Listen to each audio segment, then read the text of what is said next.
Sewani and welcome back to our YouTube channel. आज म फेरि एउटा नयाँ भिडियोको साथमा आइसकेको छु र आशा गर्छु तपाईहरु सबै सपरिवार सन्चै हुनुहुन्छ होला र म पनि सन्चै छु।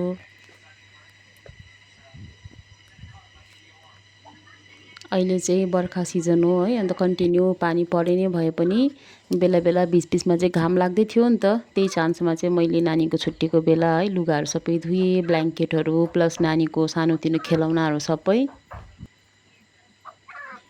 तर त्यो लुगा सुकाउनुको लागि, त्यो नानीको टोयजहरू सुक्नुको लागि चाहिँ मलाई सारा दिन मेरो ध्यान चाहिँ त्यहीँनिर लगाउनु पर्यो। मैले चाहिँ एकछिनमा पानी, एकछिनमा घाम, कतिपल्ट मैले त्यो लुगा, त्यो खेलौनाहरू बाहिर निकालेँ, कतिपल्ट भित्र हालेँ, त्यसको पनि हिसाब छैन है। पुरा एकदम एकदम गाढ गरेर मैले त्यो लुगाहरू सुकाएँ हुन त, तर त्यो ब्ल्याङ्केट चाहिँ सुकेन।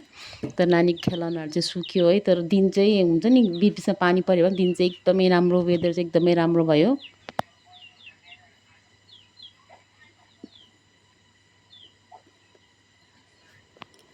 यहाँ चाहिँ हुनुहुन्छ हाम्रो खास मेम्बरहरू है। यो चाहिँ कालु सबभन्दा ठुलो, यो चाहिँ एकदम बिचको, अझ अर्को रातो पनि थियो, रातो चाहिँ कता गएछ। यो सानो चाहिँ सबभन्दा सानो हो। यो चाहिँ यति साह्रो बदमास, यो चाहिँ एकदम एउटा खास चिज हो। यसको चाहिँ म तपाईँलाई करामती देखाउँछु, तपाईँहरूलाई हेर्नुहोस् करामती चाहिँ यस्तो हुन्छ। चप्पलको बेल्टै छैन, राम्रै चप्पल यसरी खाइदिन्छ यसले चाहिँ। त्यत्रो मासु खाएर हड्डी चपाएर पनि यसले चाहिँ भयोभरको जे साम्नेमा पाउँछ सबै चपाइदिन्छ यसले चाहिँ। चप्लीको कुनै जोडी नै छैन। अन्त यो ब्ल्याङ्केटहरू चाहिँ मैले फेरि भित्र हाल्दै बाहिर निकाल्दै सुकाएको ब्ल्याङ्केट है, 2टा ब्ल्याङ्केट धुएँ। यो चाहिँ एक्चुअली नर्सिङ होमबाट ल्याएको ब्ल्याङ्केट थियो नि त, दाजु एडमिट हुनुभएको थियो।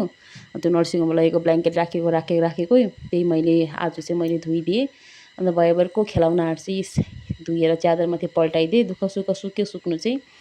अन्त यहाँनिर साथै अब चान्समा डान्स भने जस्तै मैले काँक्रा पनि काटेर खल्पी बनाउनुको लागि मैले सुकाइदिएँ। वेदर चाहिँ यत्तिको चाहिँ छ है। यत्तिको वेदरमा चाहिँ हुनु चाहिँ मलाई राम्रै लाग्छ। तर अब अहिले त यहाँनिर बस्ने बानी भएर होला गरमै लाग्छ। मेरो कोठेबारीमा चाहिँ यत्तिको छ है खोर्सानी। कस्तो मजाको घाम लागिरहेको थियो नि त, एकैछिनमा पानी सुरु भयो, एकैछिनमा।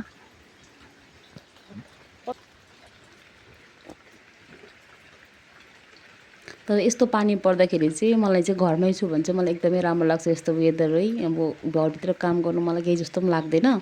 अब स्कुलहरू जानु पर्थ्यो नानीसँग भने चाहिँ अलिकति झमेला हुन्थ्यो, सिकसिक हुन्थ्यो। तर घरमा छु र पानी पऱ्यो भने चाहिँ त्यो वेदरलाई म एकदम इन्जोय गर्छु। म घरभित्र लुगाहरू मिलाउँछु है, झाडुहरू गर्छु, रुमहरू सफा गर्छु यस्तो बेलामा चाहिँ। किन घाम लाग्दा चाहिँ मलाई निकै नै गरम लागिहाल्छ नि त।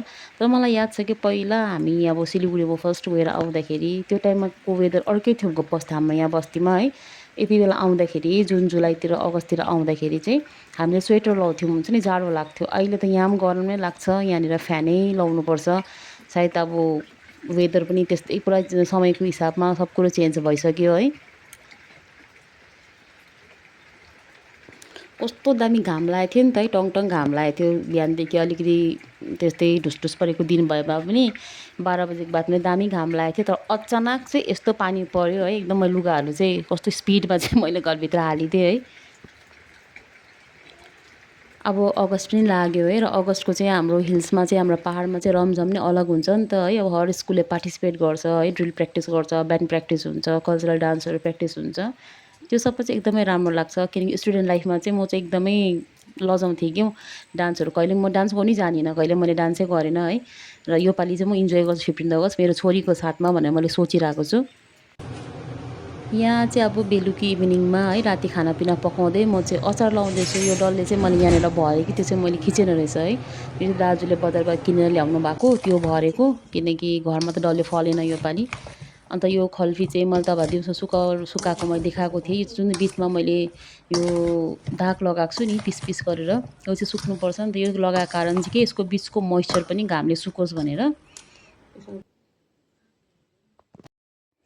अन्त यो चाहिँ यसरी काट्नु कारण चाहिँ के हो भनेदेखिलाई, जब हामी उत्तानो पारेर सुकाउँछौँ है घाममा, त्यति बेला चाहिँ घाम पस्छ नि त भित्र। यो चिरा गरेछ भने चाहिँ यसको भित्रको पानी पनि सुक्छ क्या, मोइस्चर पनि। हुन त काँक्रा जति नै सुकायो भने पनि खल्पीको अचारमा पानी निक्लिन्छ। तर यसरी काटेर सुकाउनु भएको छ भनेदेखिलाई चाहिँ पानी अलिकति कम्ती निक्लिन्छ। त्यो सुकाएर चाहिँ मैले चाहिँ यहाँ अचार लगाएँ। हुन चाहिँ नर्मल नै मसला सबै त्यही नर्मल नै लाग्छ जुन अचारमा लाउँछु। अन्त हुनु त राखेको भए हुन्थ्यो है, भोलिपल्ट पनि सुकाउनुको लागि। तर मैले चाहिँ अब भोलिको लागि वेट गरिनँ, किनकि वेदरको कुनै भरोसै छैन है, पानी पनि पर्नुसक्छ, घाम पनि लाग्नुसक्छ। अब घाम लाग्यो भने चाहिँ मलाई अफसोस हुन्छ है, अन्त पानी पऱ्यो भने चाहिँ म खुसी नै हुन्छु कि मैले अचार लगाएँ, बिग्रेन है। इभिनिङमा मैले सबै काम सकिदिएँ।